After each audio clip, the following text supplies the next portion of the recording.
It's hard to understate just how important Mike Conley was for the Minnesota Timberwolves last season. While he was acquired as somewhat of a stopgap who could provide a steady head and an experienced partner next to Rudy Gobert, he ended up reviving his career and proving that he is way more than just an old head seeing out the end of his NBA days. Offensively, Conley thrived in a role that was just slightly different to what he's been used to throughout a career that has included an All-Star appearance and many seasons as one of the lead stars on an excellent team. With the Wolves, he was the corner king. That doesn't mean he was stuffed into the corner all the time and didn't take a huge chunk of responsibility as a genuine point guard, but what Conley did was provide an excellent source of offense in a variety of different ways from the corner. Of course, it's easy to begin with the simplest form of dominance out of the corner, and that's just straight up making shots. It's so important for floor spacing to have great corner shooters, and Conley quickly became the outlet for the Timberwolves last season. With Anthony Edwards, Kyle Anderson, and even Jaden McDaniels taking some ball handling responsibilities off Conley, the veteran point guard was given the corner shooting role more often, and he made the most of it.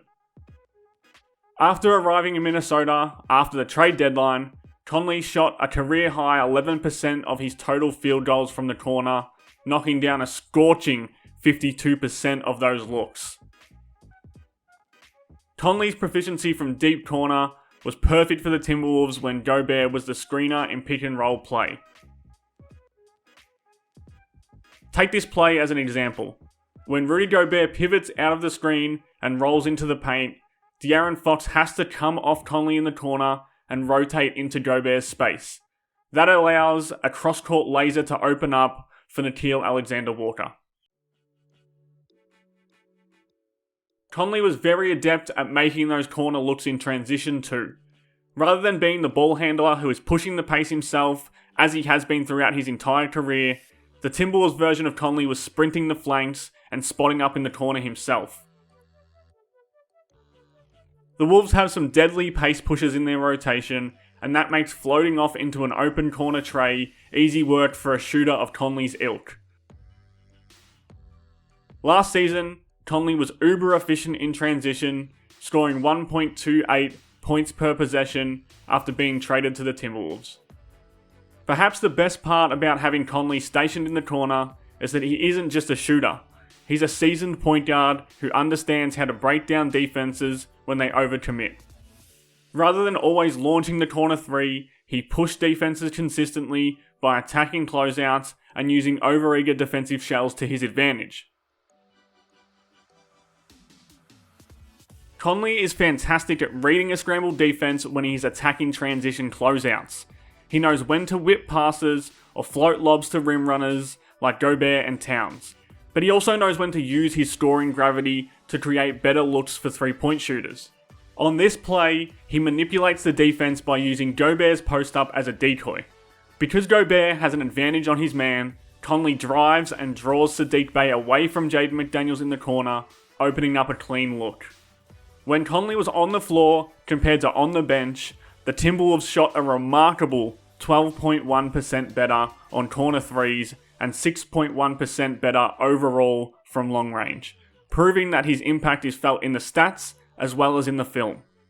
When the defense plays for the pass or isn't able to set themselves up to deal with Conley's closeout attacks, he's just as capable of scoring himself with shots at the rim or his patented floater game.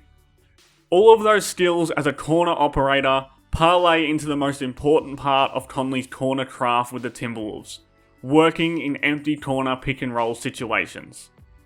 These quickly became Minnesota's most lethal play type after Conley arrived. Rather than receiving the ball in the corner and making a play off the catch, Minnesota's offensive scheme often dictated that Conley would dribble the ball or run a give and go pistol action with Gobert into the corner. From this position, with an empty corner and a big man to dovetail with, Conley was dominant. Because the three remaining teammates are squeezed onto the opposite side of the court, Conley can work with his big man companion in a 2-on-2 scenario. And with someone as huge as Gobert and as wise as Conley, it's very hard for defenses to stop this consistently.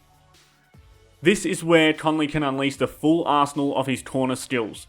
He can make his own looks going downhill consistently, he can make pull-up mid-range or long-range jumpers, or once again he can live in that floater range.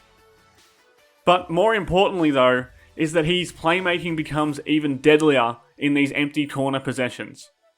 Conley is able to snake around screens and collapse the defense for kickouts to shooters, and he and Gobert become an awe-inspiring pick-and-roll duo in these situations. When the pairing is facing drop coverage, Conley will attack the big man and draw him out of the paint like he does here, allowing Gobert to sneak around the back of the pick-and-roll defense and finish lobs.